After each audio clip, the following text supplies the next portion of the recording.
오늘 엄지 군단 중에도 뱃살 다이어트에 성공한 분이 있다고 하는데요. 심지어 배불리 먹고 뱃살을 뺐다고 합니다. 아, 진짜 배불리 먹고요. 네, 아, 그거 네. 너무 듣던 중 반가운 얘기인데. 제일 좋지. 아, 근데 여기 지금 보니까 다이어트에 성공한 사람이 우리 조충현 씨하고 저 말고 네, 뭐 박용우 선생님. 별로 없는 것 박용우 선생님도 같은데. 있었고. 여기 누구예요? 누구죠? 도대체? 박수님. 우리 허수정 선생님이라고요? 네. 아니 근데 지금 너무 말라도 너무 빼빼 마르셨는데 되게 마르셨던데? 선생님이 비만 있을 때가 있었다고요? 믿어지지 않으시죠? 거짓말하지 자, 마세요. 그래서 준비했습니다. 사진을 보여주세요. 야. 뚱뚱하셨다고요? 오. 딱 말랐는데 왜 배만 조금 있는 약간 그런 윗배보다 아랫배 쪽이 조금 나와 있는. 네. 네. 전목에 좀 뒷구리하고 뒷구리. 그다음에 우리가 팔뚝살이라고 얘기하는 여기 등등. 아, 저기 약간 좀 튀어나왔네. 등이 사납게 맞아요. 변하셨네. 네. 그러네. 저 때가 선생님 몇 킬로 했어요? 62kg였었고 얼마나 빼신 거예요, 그러면? 운동하고 이제 55kg까지 총 7kg 감량을 했었고요. 이제 한 2년 정도 요요 없이 잘 유지하고 있는 중입니다. 야, 진짜 대단하다. 근데 요요 없이 유지한 거 정말 대단하시다고 생각하는 게 저는 솔직히 62kg면 제 기준에서 아주 날씬한 몸이거든요. 상대적이니까요. 그럼 이제 지금 제가 저 정도 몸인데 지금 괜찮잖아요. 맞아요. 근데 솔직히 62kg가 뚱뚱한 편이 아닌데 무슨 살을 꼭 뺐어야만 하나. 아, 저는 이런 기분이 안 생각이- 좋으신가 봐요. 네, 언제나. 굉장히. 아니, 저런 애들이 제일 싫어요.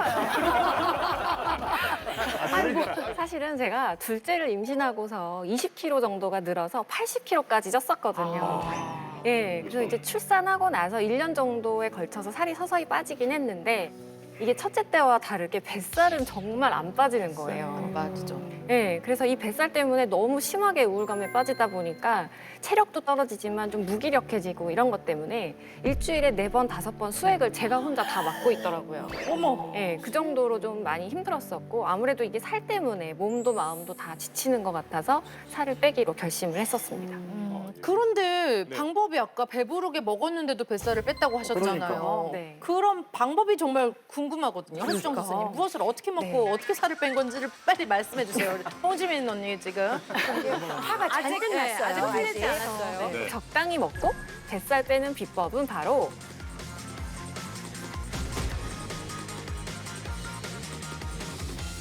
오삼이 식사법입니다. 오삼이 식사법? 오삼이? 네, 오삼이 뭐 식사법인데요. 5번에 뭐 2번, 3번 버리고 막 이런 아, 뭐 건가요? 그런 거. 네. 그럼 아무것도 안 먹잖아요. 5번 버리고 2번 버리고. 이 뭐예요, 오삼이 식사법이 오삼이가? 뭐냐면 탄수화물, 단백질, 지방의 비율을 5대 3대 2로 지켜서 먹는 식사 다이어트 방법인데요.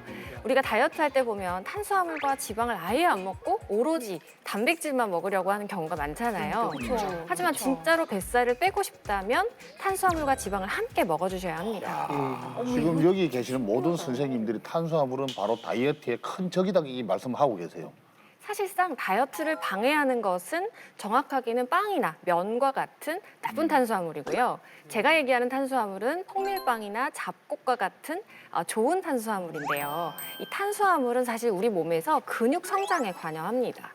근육이 만들어지는 과정을 우리가 벽돌 쌓기에 비유를 하면 단백질은 벽돌이고 탄수화물은 이 벽돌을 지지해주는 시멘트 역할을 하는데요. 따라서 탄수화물이 어느 정도 섭취가 되어야 근육이 제대로 칼로리를 소비할 수 있어서 다이어트에 도움이 됩니다. 네. 자, 그런데 그 탄수화물의 비율이 꼭 5여야 하는 이유가 있습니까?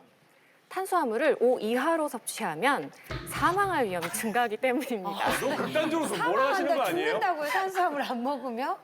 이게 실제로 관련된 연구 결과가 있어요. 네, 2007년부터 2015년까지 한 대학교 연구팀이 암과 심혈관 질환이 없는 건강한 성인 4만 2천여 명을 추적 조사했더니 탄수화물을 50%보다 적게 먹으면 사망 위험이 1.3배 증가하는 것을 확인했습니다. 아, 진짜요? 아니 저 그럼 빨리 죽나요? 그러니까 먹긴 먹어야 되네요. 왜냐면 탄수화물. 아니 그래도 다이어트 하면서 탄수화물 그래도 많이 줄였는데 그러니까. 사망 비율이 높아진다 그러니까 탄수화물 넣어보니까 행복하구만 나는. 탄수화물 너무 좋아하니까. 오래 사시겠어요. 그러네요. 이게 탄수화물 딱 밥도 하얀 밥 있잖아, 흰밥. 말해 그거는 뭐해. 진짜 그냥 아유. 입에서 살살살 그럼. 녹고 진짜 녹잖아 이게. 그럼요. 우리가 지금 탄수화물, 단백질, 지방의 비율을 얘기하면 채소도 탄수화물에 포함되는 거예요. 아, 채소가 탄수화물이 네네. 그러니까 식물성 식품은 다 탄수화물이라고 보면 되거든요. 그러니까 채소를 포함해서 그러니까 50%니까 실제로 우리가 생각하는 나쁜 탄수화물인 당류나 이런 것들은 상대적으로 이제 줄어들 수밖에 없는 거예요. 왜냐하면 우리나라 사람들의 전통적인 식사 패턴이 탄수화물, 단백질, 지방이 65대 15대 20이었거든요. 근데 이거를 50대 30대 20으로 바꾼다는 얘기는 바꿔 얘기하면 단백질 더 먹고 탄수화물 줄이라는 얘기잖아요. 거네요. 그러니까 지금도 우리나라 사람들의 평균 탄수화물 섭취량이 전체 총 에너지 섭취량의 60%가 넘거든요. 그러니까 지금보다 조금 덜 먹는데 그거를 나쁜 탄수화물을 줄이고 채소를 포함한 통곡류나 이런 좋은 탄수화물을 충분히 챙겨 먹으라는 거니까 지금 우리가 이제까지 엄지의 제왕에서 얘기한 것과 크게 차이가 없는 거죠. 일맥상통한 부분이 있네요. 아니 근데 또 궁금한 게 우리가 보통 다이어트를 할 때 지방을 거의 안 먹으려고 하거든요. 아니 근데 선생님은 또 지방을 드셨다고 했어요. 도대체 그 이유가 궁금하거든요. 사실 지방이 테스토스테론이라고 하는 호르몬 대사에 영향을 주기 때문입니다. 이게 남성 호르몬으로 알려져 있기도 한데요. 이 테스토스테론은 근육을 합성하는 역할을 해서 근육을 키워주는 호르몬입니다. 따라서 지방을 섭취해야 테스토스테론 호르몬이 대사하면서 근육이 커지고 또 칼로리가 많이 소비돼서 뱃살을 뺄 수 있는 겁니다. 자, 알겠습니다. 이 탄수화물 5, 단백질 3, 지방은 2의 비율로 먹고 뱃살을 뺐다는 우리 허수정 선생님. 그렇다면 어떤 음식을 드셨는지도 굉장히 궁금하거든요. 네, 그래서 제가 먹는 음식 사진을 찍어왔어요. 궁금합니다. 네. 아침부터 한번 살펴볼까요? 네. 제가 먹는 사진. 아침, 점심, 저녁. 저렇게 드셨군요. 그리고 새끼는 꼬박꼬박 다 드셨네. 아니 근데 저는 좀 대단하다 싶은 게 보통 다이어트를 저렇게 많이 하면 저녁을 좀 확 제한을 하거든요. 줄이지. 저 같은 경우도 점심 많이 먹고. 아침을 제일 많이 먹고 어. 그다음에 점심을 적당히 먹고 저녁은 확 줄이는데 저녁에 밥이 지금 저녁에 고등어도 있고 네. 먹을 건 다 있어요. 저 있을 네. 만한 건 다 있네요. 아니, 뭐 두부도 일- 있고 뭐 우리 집에 있는 거 그냥 흔하게 먹는 거 다 드시는데. 그러게요. 뭐. 맞습니다. 보통 하면 1일 1식 하거나 간헐적 단식도 많이 그쵸. 하는데 네. 저 삼시세끼 저를 꼬박 다 드셨다는 거 자체가 대단하네요. 아침부터 보시면은 예. 탄수화물은 고구마 1개, 또 닭가슴살이 단백질에 해당하고 거기에다가 견과류 한 줌과 방울토마토 이렇게 아침 식사를 먹고 나서 네. 점심 식단은 탄수화물은 잡곡밥 한 공기를 먹고요. 단백질은 두부 반모에 이렇게 씻은 김치를 좀 곁들여 먹기도 했습니다. 그리고 이때는 지방을 훈제연어로 대체를 하고 샐러드는 양상추에 이제 토마토와 옥수수 살짝 이렇게 같이 곁들여서 먹었었고요. 저녁 식단은 마찬가지로 잡곡밥 한 공기에 구운 고등어 한 마리와 그다음에 이제 채소는 파프리카 그리고 지방을 생강 오이를 먹었습니다. 그러시구나. 선생님 근데 이거 식단을 딱 보니까 가장 눈에 띄는 게 다른 것들은 뭐 저희가 흔히 접할 수 있는 건데 저기 지금 생강 오일이라는 게 너무 그러니까요. 낯선 오일이 있어요. 그러니까. 선생님 저게 뭐예요?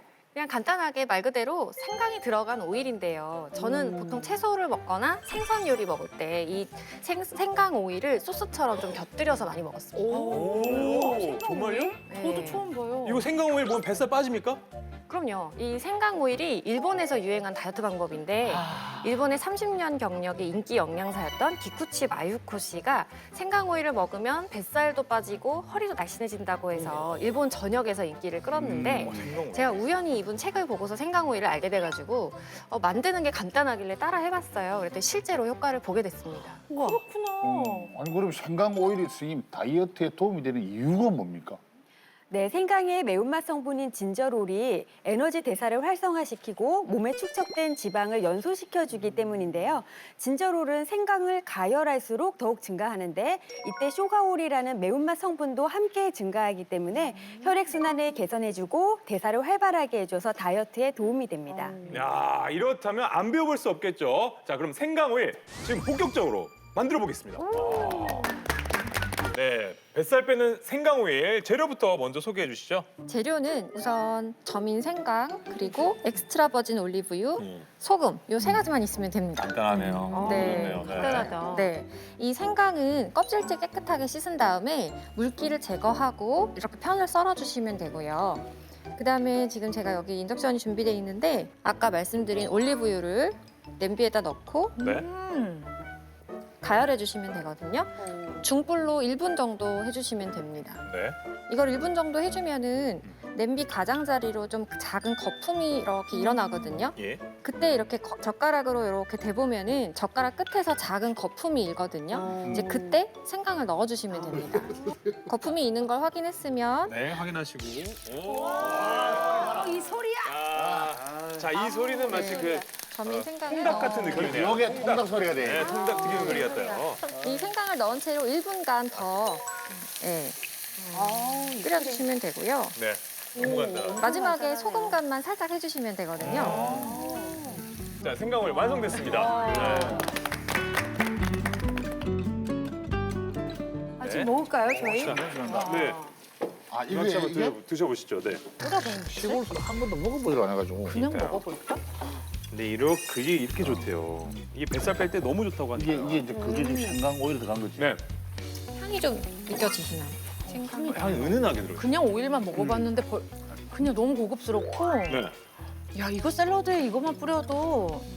야, 아니 저는 사실 퍼지는. 생강 오일이라 그래서 약간 생강이 그 매운맛 있잖아요. 예. 그게 좀 너무 강하게 그런 날까봐 거 전혀 없어. 좀 걱정했는데 전혀 안 나고 엄청 부드럽고 향은 생강 향은 나고 진짜 고급스럽다. 맛은 부드럽고. 네. 그래서 이렇게 오삼이 식사법과 함께 생강 오일 드시고 지긋지긋한 뱃살 고민 좀 탈출하셨으면 좋겠습니다. 네, 감사합니다.